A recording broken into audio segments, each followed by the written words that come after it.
یونس علیہ السلام کی سال ہر سال کی تبلیغ نے کوئی اثر نہیں دکھایا. جب عذاب کے آثار نظر آئے تو انہوں نے ایمان قبول کر لیا. یہ صرف یونس علیہ السلام کی قوم نہیں، باقی قوموں کے بارے میں بھی سورۃ الانبیاء میں آیا کہ جب کبھی بھی رسولوں کے مخالفین پر عذاب آتا تھا تو مخالفین اس عذاب کے وقت پھر چیخیں مارتے تھے اور کہتے تھے کہ یا اللہ ہمیں ایک دفعہ چھوڑ دے، اب ہم تیرے نبی کو مانیں گے. سب سے بڑا خبیث فرعون، اس کے بارے میں قرآن میں سورہ یونس میں ہی ہم پڑھ چکے ہیں کہ اس نے بھی موت کے وقت کہا تھا کہ میں ایمان لاتا ہوں موسیٰ علیہ السلام کے رب پر، بنو اسرائیل کے رب پر. اور پھر اللہ تعالیٰ نے جواب میں فرمایا آن، اس وقت اب ایمان لے کر آیا، اس وقت ایمان لانا تجھے کوئی فائدہ نہیں دے گا. جو جامعہ ترمذی میں بھی حدیث ہے کہ موت کے غرغرے سے پہلے پہلے توبہ قبول ہے. یہ جو موت کا غرغرہ ہے نا، یہ امتوں کے کیسز میں عذاب کے آثار کا سامنے نظر آنا ہے. وہ پوری قوم کے لیے موت کے غرغرے کا وقت ہے، اگرچہ وہ ان پہ نظر نہیں آئی ہے لیکن وہ اللہ کا فیصلہ ہو چکا ہے. وہ اب انہوں نے کنفرم مرنا ہی مرنا ہے. وہ آثار جب نظر آنا شروع ہوئے تو باقی قومیں بھی آہ و بکا کرتی تھیں، اس قوم نے بھی آہ و بکا کیا اور اللہ تعالیٰ نے ان کے کیس میں وہ سن لیا اور انہیں بچا لیا. اور جب یونس علیہ السلام واپس آئے وہ تو دنگ رہ گئے کہ یہ کیا ہوا، میں تو انہیں عذاب کا وعدہ دے کے گیا تھا، یہ سارے کے سارے زندہ سلامت ہیں. اور اس سے بڑھ کر ان کو حیرانگی یہ ہوئی کہ وہ سب کے سب لوگ ایمان بھی لے آئے. تو اب حضرت یونس علیہ السلام کو وہ غم تو بھول گیا کہ میرا دیا ہوا وعدہ پورا نہیں ہوا. ظاہر ہے ایک امبیرسمنٹ تو تھی کہ آپ قوم کو کہہ کے یہ نکلے ہیں کہ اب تم پہ عذاب آئے گا اور عذاب نہیں آیا، تو امبیرسمنٹ تو حضرت یونس علیہ السلام نے فیل کی، لیکن اس کی کمپنسیشن اللہ نے اس حوالے سے کر دی کہ جو ان کا مقصد تھا وہ پورا ہو گیا کہ لوگ ایمان لے آئے.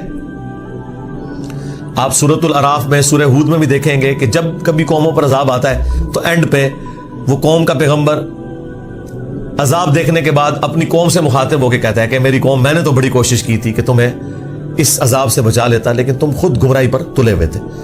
تو عذاب کے بعد بھی قوموں کا درد پیغمبروں کے سینے میں رہتا ہے، ایک نیچرل چیز ہے. رقیق القلب ہوتے ہیں نا جو پیغمبر ہوتے ہیں. تو یہاں پر جب انہوں نے دیکھا سب ایمان لے آئے تو ظاہر ہے کہ وہ ایک ہیپی اینڈنگ ہوئی ہے. کیا ڈراپ سین ہوا ہے. میں کبھی بعض اوقات یہ جب حضرت یونس علیہ السلام کی قوم کا واقعہ قرآن میں پڑھتا ہوں نا تو میں بڑی خواہش کرتا ہوں کہ میں جنت میں جا کے یہ منظر دیکھوں کہ وقت کا پیغمبر عذاب کی وحی سنا کے گیا ہے اور لوگ چیخو پکار کر رہے ہیں اور ایسا یونیک کیس ہو گیا ہے، سمجھ لیں مردے ہی زندہ ہو گئے کہ اللہ تعالیٰ ان کی چیخو پکار سن کے ان کی توبہ بھی قبول کر لیتا ہے. اور پھر یونس علیہ السلام جب واپس آتے ہیں ان کی حیرانگی کیا ہوگی. ٹھیک ہے، کیا ڈراپ سین ہوگا. میں کہتا ہوں جی اس طرح کی کوئی ٹریجک فلم نہیں ہو سکتی جو یونس علیہ السلام اور ان کی قوم کی ہے. اور وہ کیوں ہوا؟ صرف یونس علیہ السلام سے ایک اجتہادی خطا ہوئی.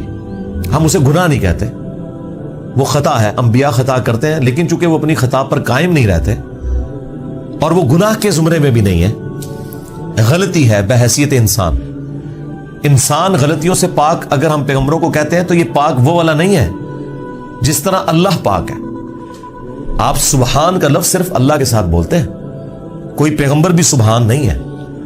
پرفیکٹ صرف اللہ ہے. دیکھیں انسان تو ہے ہی امپرفیکٹ. جب ہم نیند کے محتاج، کھانے پینے کے محتاج، اس کے بعد ٹوائلٹ کے محتاج اور سب سے بڑھ کر اپنی زندگی کے لیے اپنے رب کے محتاج، تو انسان تو پرفیکٹ ہے ہی نہیں ہے. پرفیکٹ صرف اللہ ہے جو کسی کا محتاج نہیں ہے. غلطیوں سے پاک صرف اللہ ہے، باقی غلطی تو کسی سے ہو سکتی ہے. لیکن پیغمبر کو ہم جو کہتے ہیں نا کہ پیغمبر غلطیوں سے معصوم ہے، عصمت انبیاء کا عقیدہ، اس کا مطلب یہ ہے کہ وہ گناہ نہیں کرتے. خطا بہرحال ان سے ہو جاتی ہے اور خطا جب ہوتی ہے تو اللہ تعالیٰ ان کی ریمیڈی فرماتا ہے، ان کی اصلاح کرتا ہے. وہ اپنی خطا پر قائم نہیں رہتے، رجوع کر لیتے ہیں.